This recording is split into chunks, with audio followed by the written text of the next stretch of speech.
कपिल जी, मैं आपको धन्यवाद देता हूं और ये फिल्म बनाने के लिए, ये वेब सीरीज बनाने के लिए बहुत बहुत धन्यवाद। कहां का सत्यमेव जयते, कहां का सत्यमेव जयते, कहां का सत्यमेव जयते। सुप्रीम कोर्ट के जजेस, हाई कोर्ट के जजेस जरूर इसको देखें और आत्मचिंतन करें कि भारत की न्याय प्रणाली कहां पहुंच गई है। भारत में टोटल 5 करोड़ केसेस तो वो हैं जो district court, high court, supreme court में है। इसका मतलब 5 करोड़ परिवार न्याय की आशा में बैठा हुआ है। ऑन एन एवरेज एक परिवार में 6 आदमी रख लीजिए, तो यानी 30 करोड़ लोग न्याय की आस लगाए बैठे हुए हैं। 30 करोड़ का मतलब एक अमेरिका, 30 करोड़ का मतलब 15 ऑस्ट्रेलिया, 30 करोड़ का मतलब 7 कनाडा, 30 करोड़ का मतलब 1.5 ब्राजील। इतने लोग भारत में न्याय की आस में बैठे हुए हैं। और ये 5 करोड़ केस तो वो हैं जो district court, high court, supreme court में है।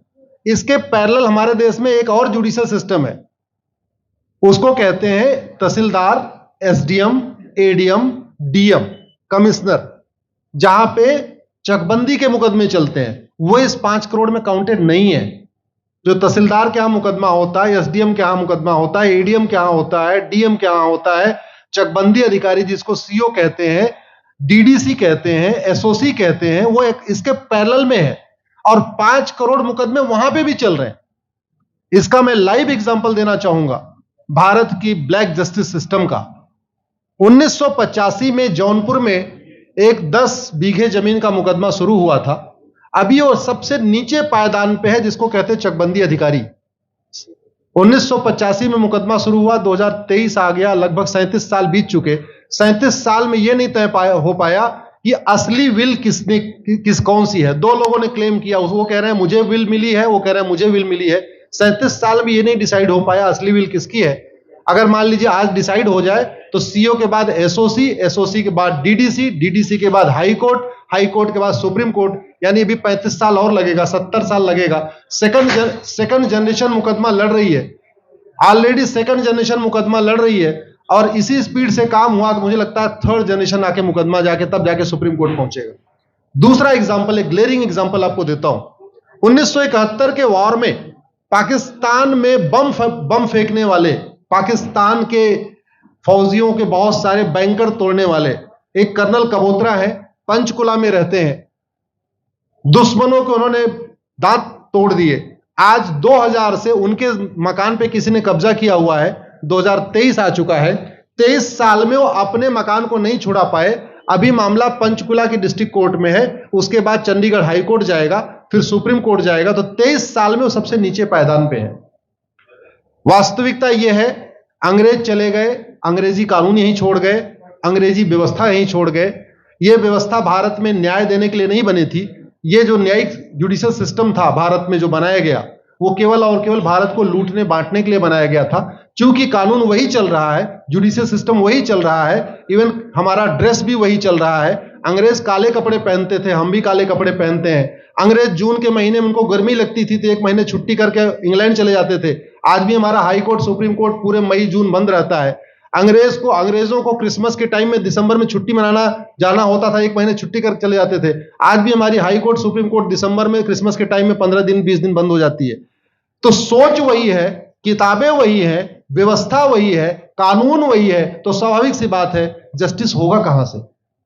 जस्टिस कैसे होगा? हम 2023 में 1860 का इंडियन पिनल कोड लेके घूम रहे, 1861 का पुलिस एक्ट लेके घूम रहे, गवाहों के बयान 1872 के कानून से हो रहे। हमने सब कुछ वर्ल्ड क्लास कर लिया, लेकिन अपने जस्टिस सिस्टम को कंपेयर करने की कोशिश ही नहीं किया।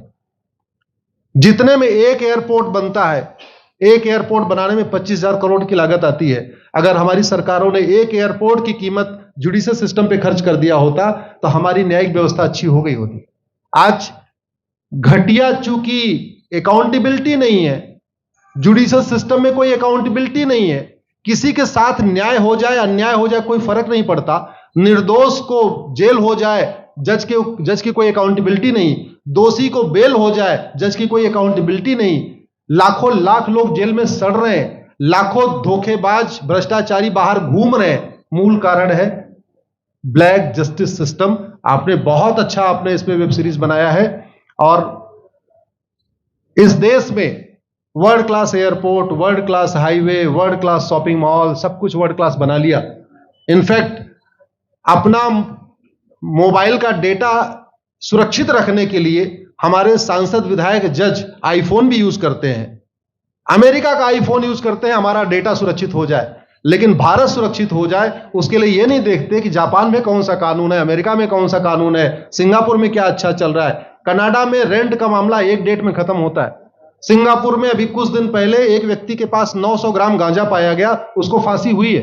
दोबारा वहां ड्रग स्मगलिंग होगी क्या? तो भारत में चाहे वो ड्रग स्मगलिंग है, माफिया राज है, ह्यूमन ट्रैफिकिंग है, इन सब के लिए हमारा जस्टिस सिस्टम जिम्मेदार है।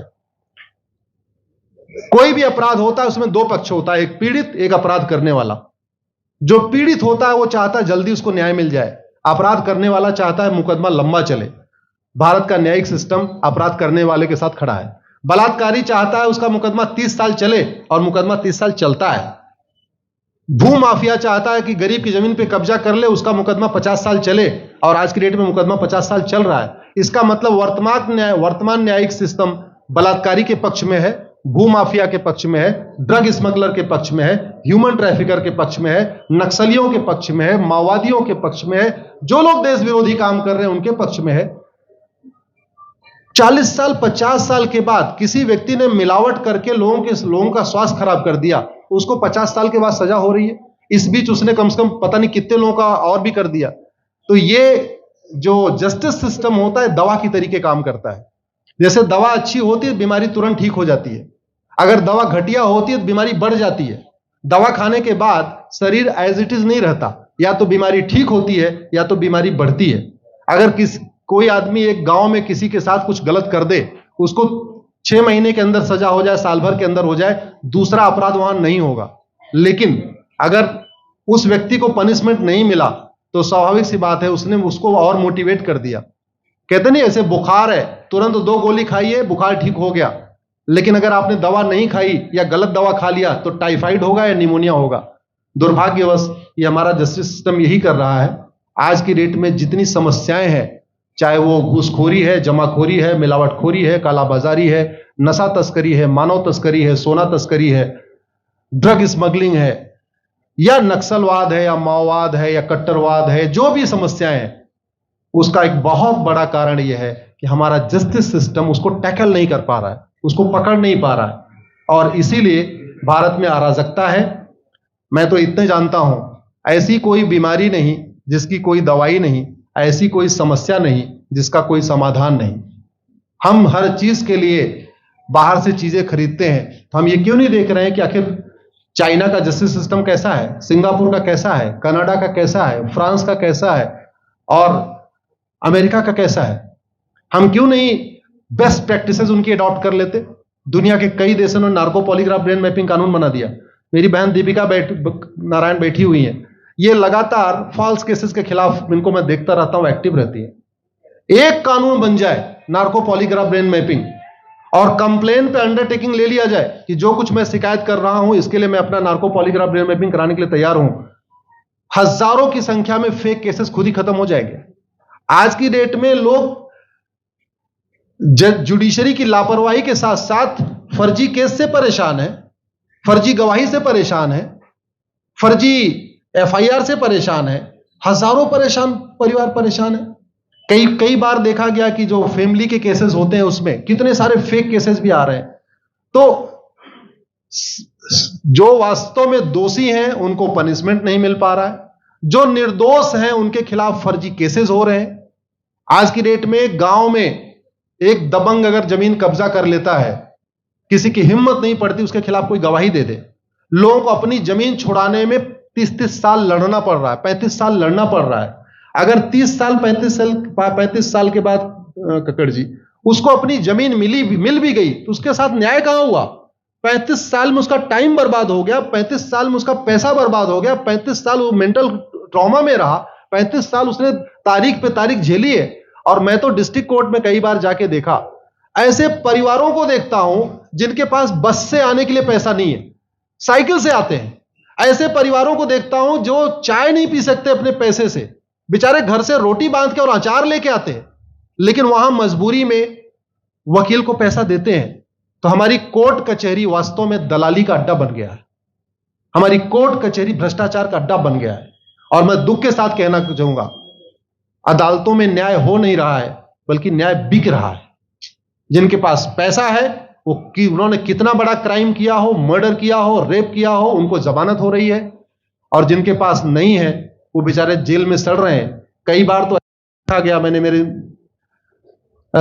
मर्डर किया एक्स अनंत सिंह ने, लेकिन एक्स अनंत सिंह बाहुबली थे, उन्होंने थानेदार को 20 लाख रुपए दिया, वो वाई अनंत सिंह को लेकर जेल में डाल दिया।